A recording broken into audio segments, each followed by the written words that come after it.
अप्सरा साधना में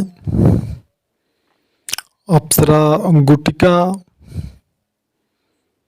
कितना महत्वपूर्ण है और अप्सरा आकर्षण यंत्र जो है वह कितना महत्वपूर्ण है। बहुत सारे साधकों का यह प्रश्न होता है या यह कहना होता है कि अप्सरा गुटिका जो है बिना उसके साधना नहीं हो सकती, या साधना अगर आप अप्सरा गुटिका के बिना करते हैं तो आपकी साधना सिद्ध नहीं होती है। मैं यहाँ पे इन चीज़ों को स्पष्ट कर रहा हूँ कि अप्सरा गुटिका या अप्सरा आकर्षण यंत्र, इन चीज़ों का अप्सरा साधना में जो महत्व है वो क्या है। क्या अप्सरा गुटिका के बिना अगर आप अप्सरा की साधना करते हैं तो आपको साधना आपका संपन्न नहीं होता, आपको साधना में सफलता प्राप्त नहीं होती है? तो ऐसा बिल्कुल नहीं है। अप्सरा गुटिका या अप्सरा आकर्षण यंत्र या अप्सरा यंत्र या अप्सरा साधना की माला, इन सभी चीजों में सबसे महत्वपूर्ण जो क्रिया है वो होती है प्राण प्रतिष्ठा। इन सभी वस्तुओं का प्राण प्रतिष्ठा अति अनिवार्य होता है। अब जैसे कि आप प्राण प्रतिष्ठा से शब्द से ही भाषित हो रहा है कि प्राण को प्रतिष्ठित करना, यानी किसी भी वस्तु को अगर आप उसमें प्राण प्रतिष्ठा करते हैं उसका, तो प्राण प्रतिष्ठा का मतलब पहले समझना अनिवार्य है। जैसे मान लीजिए कि कहीं पे मंदिर बन रही है भगवान भोलेनाथ की और उसमें उनकी प्रतिमा को स्थापित करना है या शिवलिंग को स्थापित करना है, तो उस शिवलिंग को स्थापित करने से पहले उसका प्राण प्रतिष्ठा होता है। तो प्राण प्रतिष्ठा का तात्पर्य होता है कि भगवान शिव के अंश को, उनकी जो शक्ति है उसके अंश को उस शिवलिंग में या उस प्रतिमा में स्थापित करना। अब ये समझिए कि भगवान शिव के अंश को उस प्रतिमा में स्थापित कर कौन सकता है?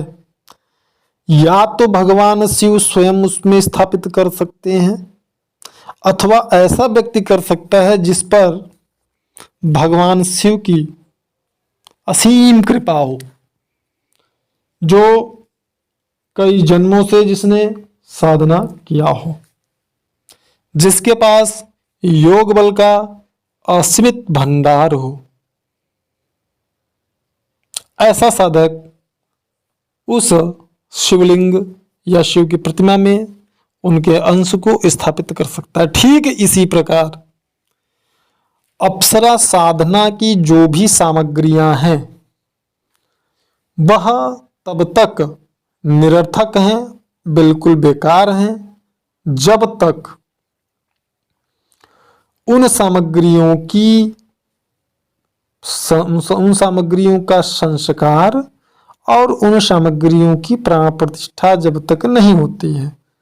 संस्कार से तात्पर्य है पंच गव्य से उनका अभिषेक विधिवत मंत्रोच्चारण के साथ, और प्राण प्रतिष्ठा का मतलब है कि जो भी व्यक्ति प्राण प्रतिष्ठा कर रहा है वह व्यक्ति संबंधित अप्सरा का सिद्ध व्यक्ति होना चाहिए।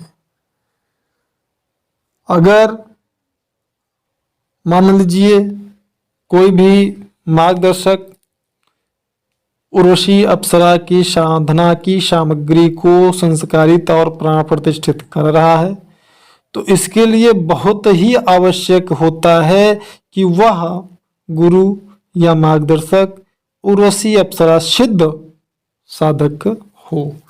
क्योंकि अगर वह मार्गदर्शक या गुरु अप्सरा उर्वशी अप्सरा को की सिद्धि उसने प्राप्त नहीं किया है तो उर्वशी अप्सरा के अंश को उस यंत्र में, माला में या गुटिका में स्थापित नहीं कर सकता।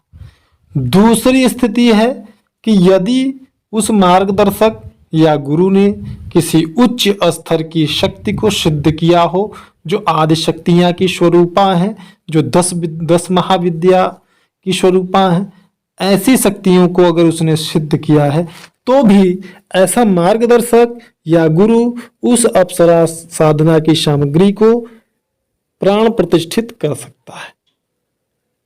अथवा जिस प्रकार से आज के समय में अप्सरा साधना की सामग्रियों का व्यापारीकरण हो रहा है, उस प्रकार से तो यही लगता है कि भाई सभी लोग अप्सरा सिद्ध हो चुके हैं, और अगर अप्सरा सिद्ध हैं तो वह सामग्री वह प्रतिष्ठित कर रहे हैं, जबकि यह सत्य नहीं है,